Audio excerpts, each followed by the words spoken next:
Rencontrer Zayn, le jeune entraîneur arrogant qui a fait de la salle de sport son terrain de jeu personnel. Avec de riches clients mariés faisant la queue pour attirer son attention, il se croyait intouchable jusqu'à ce que la jalousie monte parmi ses collègues et que tout ce qu'il a construit commence à s'effondrer. Que se passe-t-il lorsque l'ambition rencontre la trahison dans le monde du fitness? La première fois que Zayn est entré dans la salle de sport, il avait l'air de ne pas y être à sa place. Non pas parce qu'il n'était pas en forme, mais parce qu'il était trop en forme. Le genre de corps qu'on construit non pas avec motivation, mais avec obsession. Des veines comme des cordes sur les bras. Une poitrine pleine comme si elle avait son propre cœur. Il avait cette symétrie et cette beauté masculine brute qui faisait hocher la tête même chez les hétéros. Ce type était beau, mais il ne portait pas de chaussures de marque ni de vêtements de marque. Ses baskets étaient vieilles. Son t-shirt de sport était légèrement taché d'eau de Javel à l'ourlet. Il portait un petit sac à dos en nylon. Ces gentils garçons des rues de Madina qui portaient des bouteilles d'eau. Il ne parlait pas beaucoup. Il se tenait simplement à la réception, calme et poli, souriant à tout, mais observant tout le monde. Cette salle de sport, Pulse City Wellness, n'était pas un endroit ordinaire. Elle se trouvait dans un de ces complexes branchés d'East Lagan. Des murs en verre, des machines importées, un bar à smoothie à 80 guinées et des piqûres minceurs. Les femmes qui venaient là-bas ne venaient pas pour transpirer. Elles venaient pour être vues. Les formatrices de Pulse n'étaient pas que des instructrices. C'étaient des thérapeutes à temps partiel, des experts en séduction, des dopaminergiques. La plupart étaient jeunes, fauchés et incroyablement sexy. Mais ils connaissaient le jeu. Ne touchez pas à ce que vous ne pouvez pas contrôler. Ne parlez pas à moins que le client n'ouvre la porte. Et ne volez jamais la femme d'un autre homme. Zayn a été embauché comme entraîneur adjoint. Débutant. Pas de client. Il se contentait de balayer, de nettoyer, de charger des poids et d'essuyer le matériel. Mais chaque fois qu'il croisait une femme, même silencieuse, elle le remarquait. La première à s'intéresser à lui fut Lyra, une décoratrice d'intérieur de 40 ans avec une Mercedes et un ventre qu'elle détestait. Zayn ne flirtait jamais.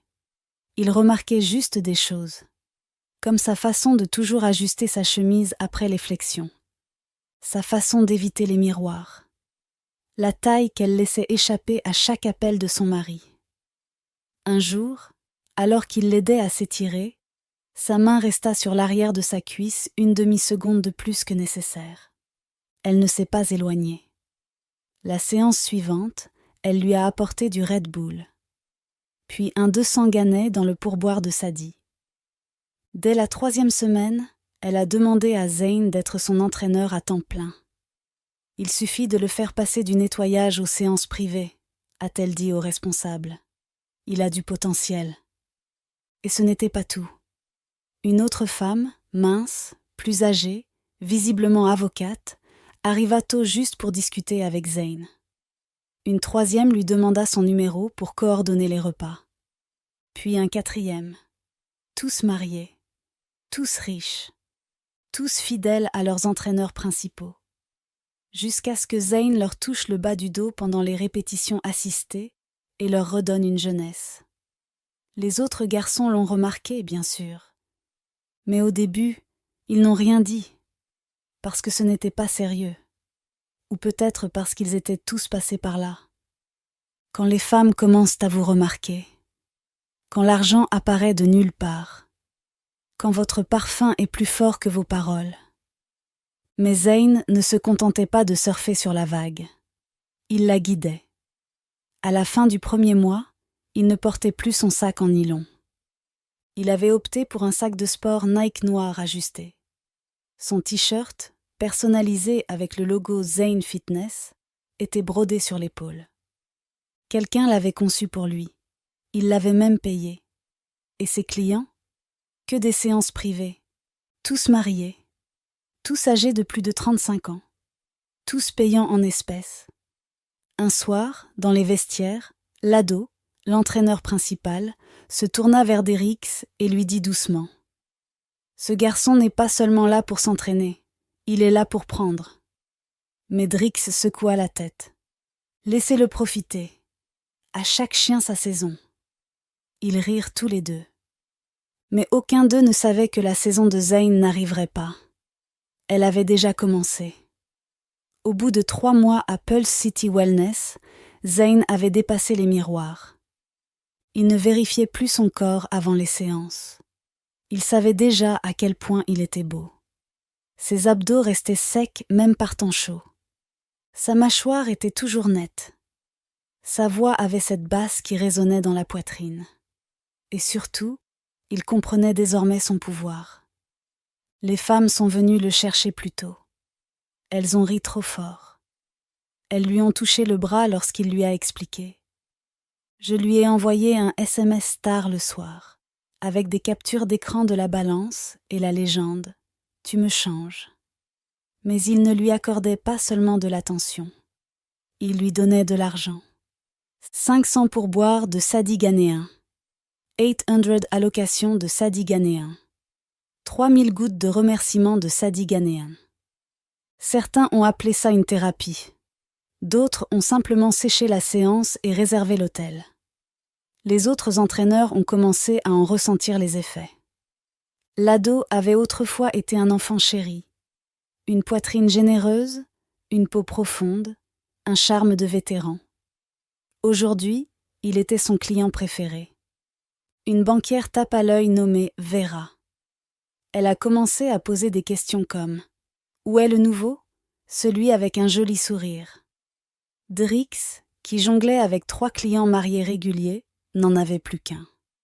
Et même elle avait commencé à adapter ses horaires aux horaires de Zane. Un soir, dans la salle des professeurs, quelques entraîneurs l'ont interpellé. « Frère, on ne fait pas comme ça ici. »« Tu le sais ?» Zane ne broncha pas. Il était assis, sirotant lentement un milkshake protéiné, faisant défiler les informations de son téléphone avec son pouce gauche. « Qu'est-ce que je fais ? » demanda-t-il, toujours souriant. « Tu t'adresses à des clients qui ne sont pas les tiens. Ils sont venus chez moi. » Il releva enfin les yeux. « Le vrai problème, c'est peut-être que tu n'es plus aussi attirante. » Il y eut un long silence. Puis Zane se leva, termina son milkshake et ajouta avec cette assurance calme et arrogante qui aggravait tout. « Ce n'est pas ma faute s'il m'aime bien. » Ce soir-là, il sortit de la salle de sport avec 2 femmes. Toutes 2 avaient un mari. L'une d'elles glissa la main dans sa poche arrière, telle une adolescente. Ce que les autres entraîneurs ignoraient, c'est que Zane avait commencé à enregistrer. Rien d'explicite, mais suffisant. Selfie sans robe. Nota vocale. Vidéo de verres à vin sur les tables d'hôtel. Il construisait un coffre-fort. Non seulement pour se sentir puissant, mais aussi pour rester intouchable. Il se disait qu'il ne faisait chanter personne. Il se contentait de documenter un mode de vie. À la fin du mois suivant, son pouls changeait. Moins de sueur, plus de scandales, plus de murmures. De plus en plus de femmes demandaient Zane à voix basse. L'une d'elles a même payé un supplément au gérant de la salle de sport pour réserver 3 jours par semaine uniquement pour ses séances privées. Sans témoin. Les autres entraîneurs n'en pouvaient plus. Certains sont partis. D'autres ont commencé à sécher les heures de travail. Quelques-uns ont essayé d'imiter le style de Zane. Ils ont copié ses chemises plus moulantes achetées. Mais ils n'avaient pas son visage, ou sa voix, ou ce charme maléfique et lisse. Mais un entraîneur, Tayo, a choisi autre chose. Vengeance. Il n'a pas crié, il n'a pas prévenu. Il s'est mis à observer, à prendre des notes, à poser des questions comme « Alors, cette femme avec la grosse Lexus est-elle mariée ?» ou « Quel hôtel Zane recommande-t-il d'habitude ?» Il a fait l'idiot. J'ai souri. J'ai attendu. jusqu'à un mardi pluvieux où tout a basculé. Ce n'était pas la femme qui avait dénoncé Zane, c'était le silence d'un autre homme. Le jour où tout a commencé à s'effondrer était si ordinaire que cela semblait presque déplacé. La pluie ruisselait sur les vitres de la salle de musculation comme de la sueur sur le verre. À l'intérieur, Zane terminait sa séance avec Amira, une femme à la peau claire et aux formes généreuses, la quarantaine, qui gardait une alliance dans son sac Gucci. Debout derrière elle, il ajustait sa posture sur la presse à cuisse, suffisamment près pour qu'elle sente la chaleur de sa poitrine. Elle sourit, se mordit la lèvre, murmura quelque chose qu'il n'entendit pas, mais ses yeux disaient tout. Il lui fit un clin d'œil. Plus tard dans la soirée, elle envoya 2000 sedis ghanéens accompagnés d'un mot. Pour sa patience. De l'autre côté de la salle, Tayo essuyait les poids, sans regarder, mais en observant tout. Il connaissait désormais le schéma. Il connaissait ses penchants. Il savait à quelle heure son mari la déposait et à quelle heure Zane la suivait. Il connaissait même le pseudonyme qu'elle utilisait à l'hôtel en bas de la rue. Amake, un nom qui n'existait dans aucun registre, mais qui apparaissait 3 fois par semaine dans la chambre 207. Tayo a donc agi discrètement. Il a contacté M. Johnson. Pas avec un message, pas avec des menaces. Il a simplement laissé une serviette de sport pliée sur la voiture de l'homme. À l'intérieur se trouvait une clé USB. Pas de texte, pas de nom, juste le silence et les preuves. Ce vendredi-là, Zane était de nouveau dans la chambre 207, sirotant du vin, torse nu, au bord du lit.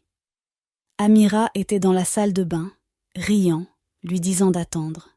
« Je porte une tenue extravagante ce soir. Elle n'est jamais sortie. C'est son mari qui l'a fait. » La porte s'ouvrit brusquement avec une violence qui, au premier abord, ne fit aucun bruit. Juste la stupeur. Un homme imposant, la chemise trempée, le visage brûlant de rage et de trahison. Il ne parle pas. Il se lança. Zane essaya de se relever, mais ses poings s'abattirent comme des marteaux. Un dans l'œil, un dans les côtes, un dans la mâchoire. Il se recroquevilla. Il saigna.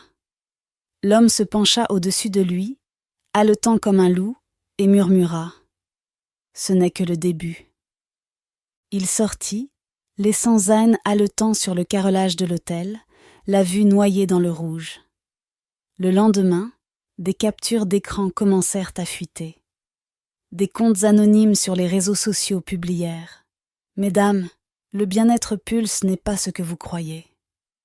Votre entraîneur préféré couche avec des femmes mariées. En voici la preuve. Protégez vos mariages. Dénonçons les rats de salles de sport. » Les commentaires ont explosé. Les femmes ont commencé à supprimer leurs pages fitness. Les hommes ont tagué leur pourquoi et leur message d'avertissement. La note de la salle de sport sur Google a chuté de 4,8 à 2,3 en 48 heures. Les blogs d'actualité ont relayé l'information. Au sein de Pulse, le chaos régnait. 2 femmes qui avaient financé Zane ont disparu de la salle. Un entraîneur a démissionné. Un autre a été suspendu. Tayo a gardé la tête basse, n'admettant jamais avoir mis le feu aux poudres. Le manager a tenté de défendre la marque à l'antenne, mais tout le monde voulait savoir. Saviez-vous pour Zane? Avec combien de femmes a-t-il couché? Conservez-vous des enregistrements vidéo dans vos chambres privées? À la fin de la semaine, Pulse avait perdu 70% de sa clientèle féminine. Les sponsors se sont retirés. Les salaires du personnel ont été réduits drastiquement. Un soir, les entraîneurs restants sont restés assis en silence, les yeux rivés au sol, écoutant les échos de ce qui était autrefois une salle de sport bondée. Pas de musique, pas de rire, juste l'odeur de poussière, de sueur et de regret. Et Zane? Il n'était pas revenu depuis le passage à tabac. Son visage était tuméfié. son corps meurtri. Son téléphone était inondé d'appels manqués de femmes qui l'adoraient autrefois et qui le suppliaient maintenant de ne rien divulguer. Mais il n'avait plus rien. Son charme ne pouvait plus le sauver. Son sourire s'était transformé en grimace. Et le pire, ce n'était pas seulement sa chute. À cause de lui, la salle de sport s'est effondrée. Personne n'a gagné. 6 mois plus tard, le panneau Pulse Fitness était toujours accroché au-dessus du bâtiment. Mais l'intérieur était un tombeau. Pas de poids qui claquait. Pas de femmes qui riaient sur des tapis de course. Pas de flirt entre les squats. La réception était couverte de poussière. Le distributeur était débranché. Les miroirs se brisèrent. Quelqu'un en avait brisé un lors d'une dispute nocturne à propos d'arriérés de salaire. Pulse avait fermé. Discrètement. Pas de communiqué de presse. Pas de message d'adieu. Juste un dernier verrou silencieux sur les portes vitrées. Zane, autrefois roi de ce royaume, était méconnaissable. Ses cheveux impeccables avaient poussé, maintenant emmêlés et inégaux. Sa mâchoire était enflée, là où un os n'avait jamais bien guéri. Il boitait légèrement. Vieille blessure aux côtes. Il n'arrivait même plus à soulever 50 kilos. Il a essayé de trouver du travail dans d'autres salles, mais personne ne voulait le toucher. « Ah, t'étais le gars du Pulse ? » ?»« Non, non. Notre marque ne peut pas prendre ce risque. Il a proposé une formation privée. Personne n'a accepté.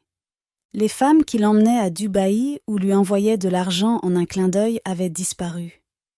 Certaines étaient en instance de divorce. D'autres étaient victimes de chantage. L'un d'eux a même déménagé à Kamassi. Zane a essayé d'envoyer un message à l'un d'eux. « J'ai juste besoin d'aide. »« Un petit boulot. »« N'importe quoi, » répondit-elle. « Laissez mon numéro, s'il vous plaît. » Pendant ce temps, Tayo, celui qui a tout révélé, n'a pas été épargné non plus. Au début, il se sentait victorieux.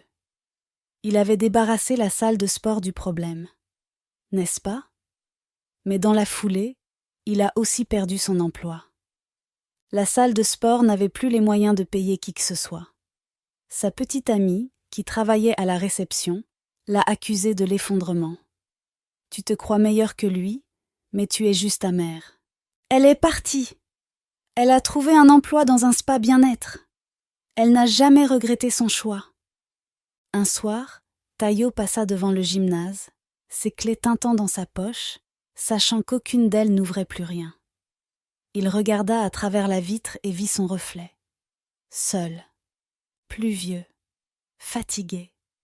Ça n'était pas censé finir comme ça. 3 entraîneurs de l'Air Pulse proposaient désormais des cours en ligne, tentant de se reconstruire. Mais leur nombre d'abonnés stagnait. Leur section commentaires, toujours pleine de trolls. Encore un membre de Pulse ? Vous faites aussi des services supplémentaires ? Ma femme n'a pas le droit d'entrer. Personne ne leur faisait confiance. Toute la marque était tachée. Et les clients ? Les femmes qui s'entraînaient autrefois en secret avaient désormais peur d'être vues, même dans une salle de sport. Des mariages se sont brisés. Certains maris ont complètement retiré leurs femmes du fitness. Quelques couples ont divorcé discrètement. D'autres sont restés, mais avec un regard plein de suspicion. Était-ce pour cela que vous faisiez autant de sport ? Était-ce vraiment pour perdre du poids ou autre chose ? Même des femmes innocentes, celles qui n'avaient jamais flirté, attiraient désormais les regards de leurs partenaires. Le pool avait empoisonné le puits. Plus personne n'en buvait. Et le bâtiment est resté tel quel. Un logo délavé, un couloir silencieux, un nom ruiné. Tout ça parce qu'un homme s'est montré cupide et que les autres l'ont mené. La leçon ?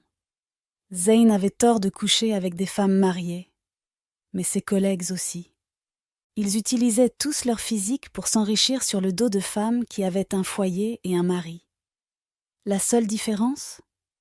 Zane était cupide. Il a dépassé les bornes, a pris leurs clients et leur a ri au nez. Mais le collègue jaloux qui l'avait dénoncé pensait résoudre un problème. Il n'en était rien. Il a allumé une allumette dans une pièce remplie d'essence. Le scandale a détruit toute la salle de sport. L'argent, les clients, les contrats annexes, tout. Zane a eu le plus mal. Mais ils ont tous perdu ce dont ils se nourrissaient. Parfois, la vengeance ne résout pas le problème. Elle tue tout le monde. Si vous devez vous venger, soyez intelligent. Sinon, vous risquez de vous brûler avec le feu que vous avez allumé.